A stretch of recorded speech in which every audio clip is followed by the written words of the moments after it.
So I started off as pretty much a straight landscape painter, and I did love the landscape, and it was a great tool for learning how to paint. But after a while I sort of got a little bit bored with it and realized that it wasn't really covering what was interesting to me. Because what's interesting to me is not so much the scene itself, but the biology behind the scene and man's complicated relationship with that biology. So for a while I was kind of dissatisfied because I couldn't really figure out exactly what it was I was trying to say. And then one day I heard this story about a man named Fritz Haber, and it all instantly fell into place. And the reason it so instantly fell into place was because this man's life was kind of a parable or a metaphor for something that is both good and bad and so complicated and something that can't be easily categorized, something that just affects the whole world. And it actually gave me goosebumps. So I'd like to tell you a brief history of him so you can kind of see how it started this whole body of work. His name was Fritz Haber. In 1909 he won the Nobel Prize for fixing nitrogen from the air. And that was such a huge development because that enabled masses of humanity to be fed, something that had never been achieved before. It enabled the population to explode from 1.5 billion around the turn of the century to the 7 billion that we have today.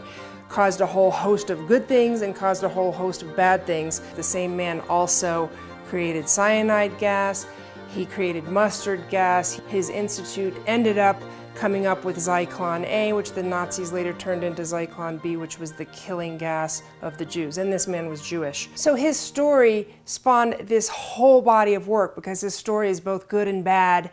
And this work is about the complicated state of evolution that we have reached as a species on this planet.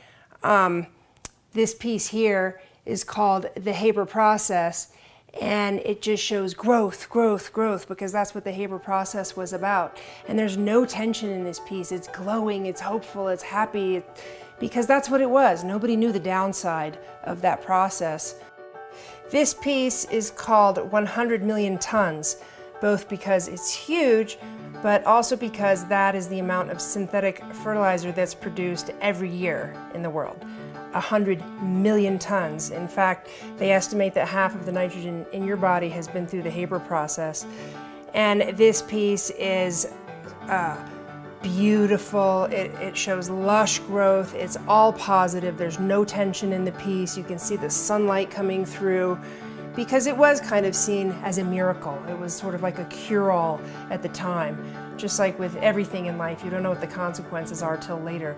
And in this piece, I'm just trying to capture that wonderful feeling of hope and the bounty created by this process. I have a number of these because they're really fun to do, because every time you randomly throw paint up there and make a drip, it makes it look so completely different than the others. So even if you're kind of repeating the same painting, it comes out in a totally new way.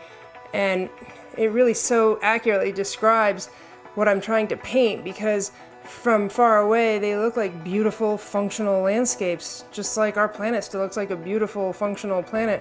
But when you get up close, you see that it's really falling apart. The details and the basis, the basic structure is falling apart with the drips and the blobs and, you know, kind of the dissolution that's going on in the paint film itself.